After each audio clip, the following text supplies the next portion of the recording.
shaking YouTube? It's your boy Graybeard Gamer. Today we're going to switch it up a little bit, and I'm going to talk about the Resistance DLC that's going to come out later today.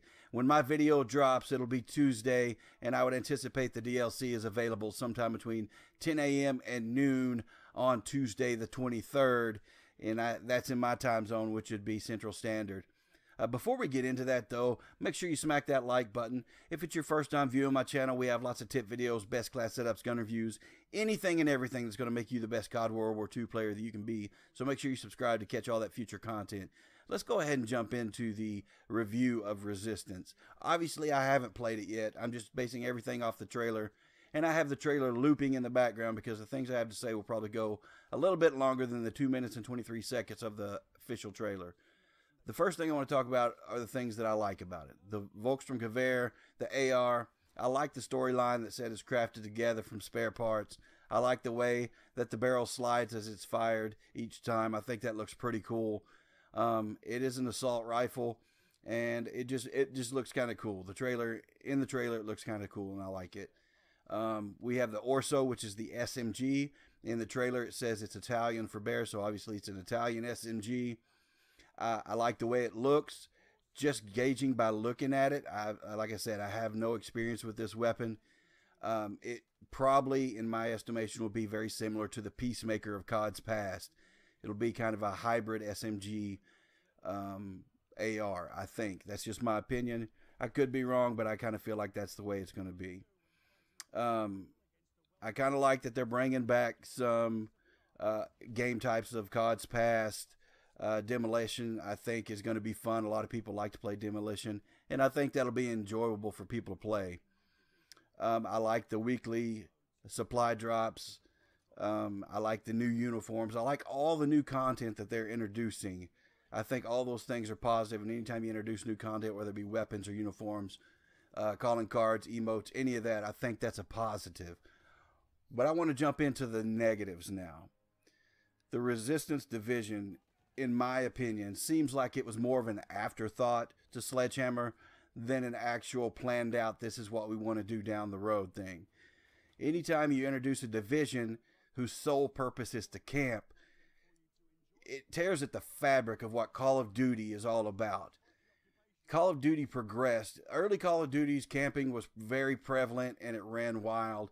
And I know that later on they introduced Ghost, where you had to be moving at a certain rate of speed in order for it to kick in, and I thought that was a great idea because it forced people to move around and it sped up the action. It seems to me like Sledgehammer's trying to slow it down with a pistol and knife division. I think that's kind of silly. I think it's ridiculous.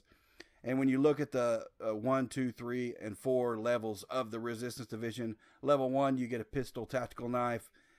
That's a camper's paradise, basically.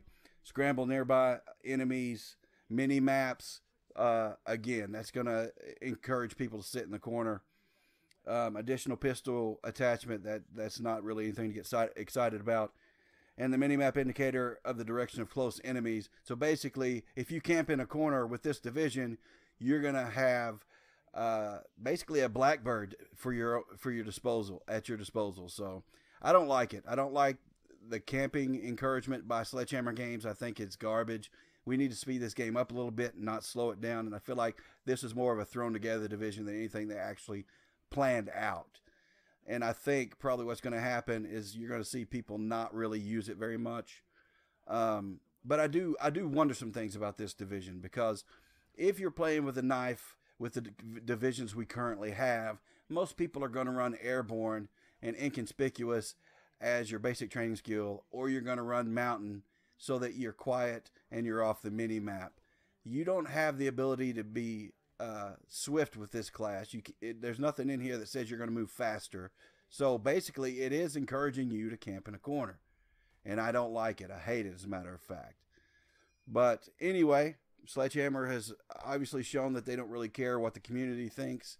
They're going to do what they want to do. I feel like it's a temper tantrum that's being thrown by Condre because he didn't get to make the futuristic game that he wanted to make. But anyway, I am excited about the DLC. The Resistance Division, I think, is a load of garbage. The other question I have, are you going to be required to prestige this division to continue to get V2 rockets. When the game first came out, that was a requirement, is you had to prestige every single division in order to get a V2 rocket. So the people who currently qualify and can get a V2 rocket, do they revert back to where they now have to prestige this division in order to continue to get V2 rockets? I don't know, but there's a lot of unanswered questions. One thing we do know for certain, this is going to be a camper's paradise, and Sledgehammer Games is certainly trying to slow down the game and close the skill gap. Anyway, guys, we're coming down to the end of the video. I appreciate you watching. Make sure you smack that like button. Again, if it's your first time here, go ahead and subscribe for that future content. And let me know down below what you guys think of the Resistance DLC. I'm out of here, guys. My name is Graybeard Gamer, and I'm out.